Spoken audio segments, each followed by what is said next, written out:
asiru basyiru wala tunafiru. Kalau ini tahapan orang yang memahami agama ya. Kan pertama dia paham itu ini wajib, ini haram. Sehingga yang terjadi pada dirinya itu ya taklif, pembebanan. Saya harus begini, saya tidak boleh begini.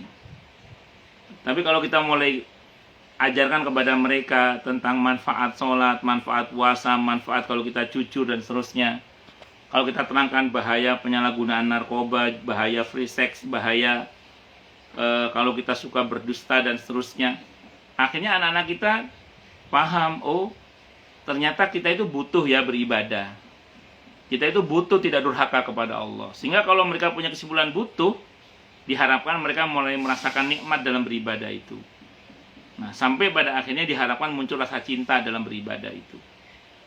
Jadi sampai pada tahapan di mana anak-anak mengerti bahwa ibadah itu kita butuhkan. Oh, saya ini butuh ngaji.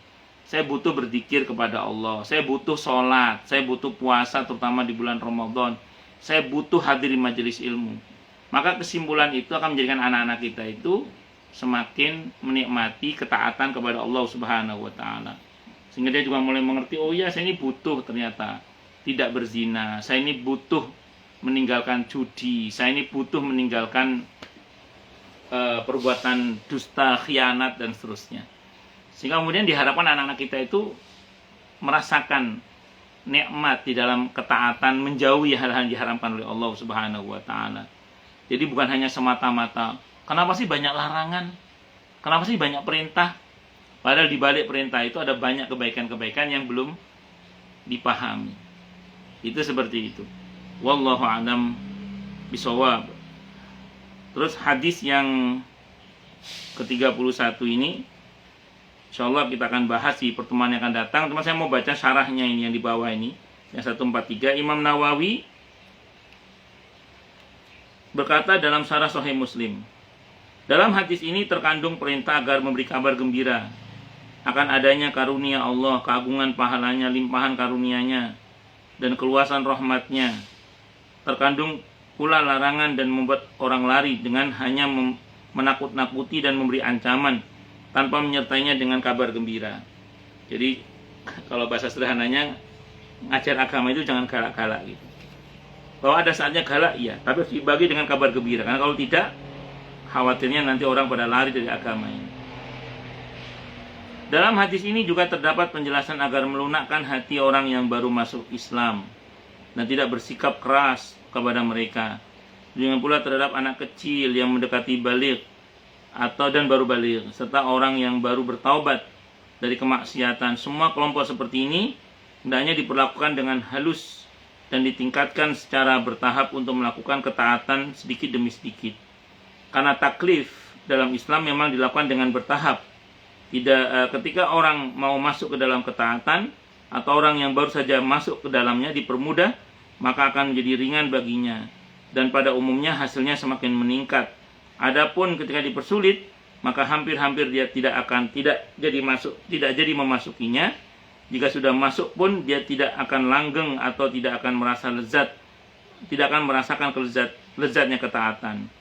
Al-Hafidz Ibnu Hajar berkata dalam Fathul Bari, demikian pula mengajarkan ilmu seharusnya dilakukan secara bertahap, karena jika sesuatu itu awalnya mudah, maka akan semakin dicintai oleh orang yang baru masuk untuk mempelajarinya. Dia tentu akan menyambutnya dengan senang dan pada umumnya hasilnya akan terus meningkat. Tentu akan berbeda jika kebalikannya. Wallahu a'lam bishawab. Permudah, jangan dipersulit. Berikan kabar gembira dan jangan ditakut-takuti. Wallahu a'lam bishawab. Saya kira itu yang bisa saya sampaikan, semoga bermanfaat. Baik, silakan Bu yang mau tanya, protes, marah boleh, silakan. Masalah itu masalah yang lain boleh, monggo kalau ada. Silakan. Jelas semua atau tidak jelas semua?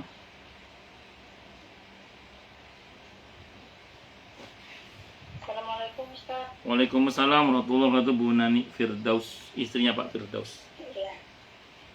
Alhamdulillah Ustaz. Ustaz, saya mau tanya Ustaz kebaikan yang diajarkan Rasulullah kepada bukan sesama muslim ya Ustaz, di luar muslim.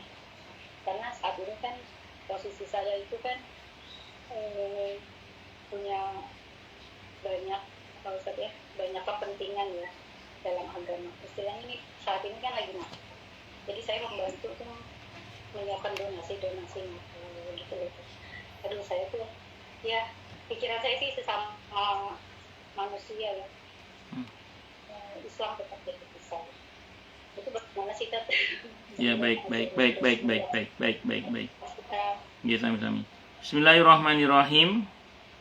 Kalau perihal muamalah ya, hubungan sosial, politik, budaya dan seterusnya itu sebenarnya Nabi dalam hubungannya itu tidak membatasi dengan agama sebenarnya. Karena Nabi itu bisa baik pada semuanya dan saling bekerja sama dalam kebaikan.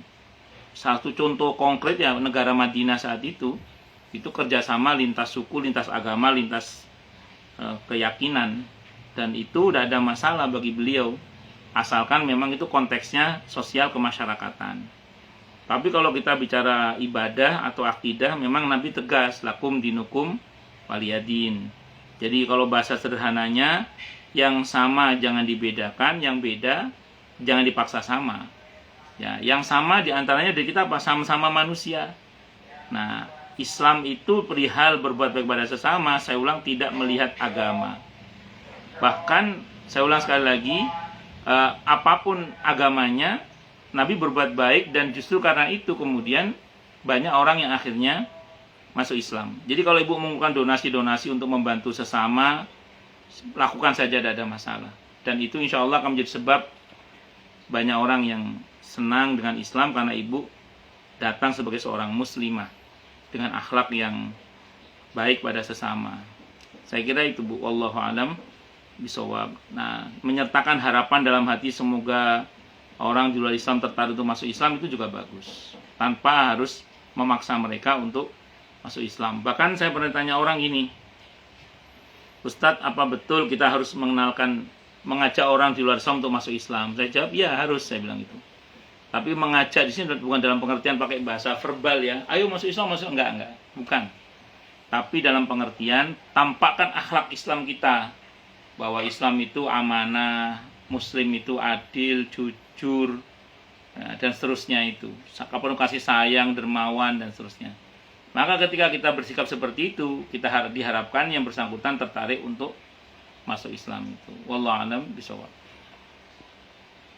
Saya kira itu Bu. Betul Ustaz. Soalnya waktu saya tinggal di luar juga begitu ya, banyak orang yang terus terang di sekolah anak saya ternyata Muslim merubah pandangan mereka ya Ustaz ya, kepada Muslim. Betul. Ya, jadi mereka tuh terkaget-kaget saya mau membantu gitu ya. Dalam semua. Sip itu, bagus. Itu luar biasa. Baik di sini juga, saya juga kaget ya responnya. Oh ternyata masih ada ya orang Islam yang baik gitu loh Kak. Jadi ya itu harus itu. Luar biasa itu. Betul. Saya sih nggak pengen pujian, tapi nggak sama sekali. Cuma ini merubah cara pandang mereka terhadap kita. Betul. Dan sisakan harapan dalam hati semoga mereka tertarik untuk masuk Islam. Walaupun kita tidak mengatakannya, kita tetap tulus dengan ikhlas membantu mereka karena Allah, karena urusan kita dengan Allah. Tapi sisakan dalam hati harapan, kasih ruang dalam harapan semoga mereka diberi hidayah oleh Allah. Itu seperti itu. Paling enggak ibu ada nilai plus-plusnya, iya, tanpa harus memaksa mereka. Oke.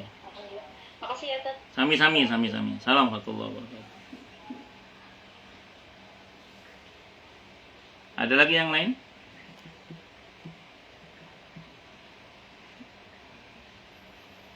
Jelas semua ya, atau tidak jelas semua?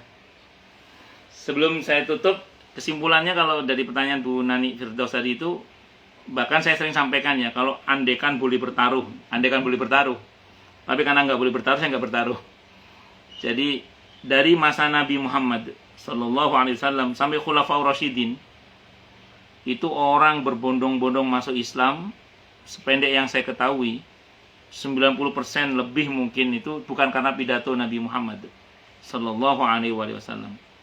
Yang mereka lihat dari sosok Nabi dan para Khulafaur Rasyidin adalah akhlak mereka.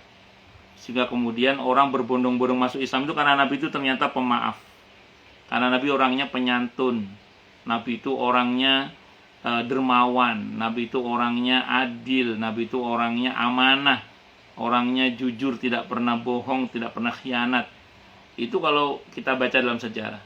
Boleh dikata ya 90% lebih orang masuk Islam berbondong-bondong itu bukan karena pidato Nabi kita Muhammad Sallallahu Alaihi Wasallam, tapi karena akhlak beliau yang luar biasa. Karena sebagus apapun orang berorasi, orang berpidato, kalau tidak didukung dengan realita akhlak yang mulia dan kepedulian pada sesama, barangkali nggak ngefek juga itu.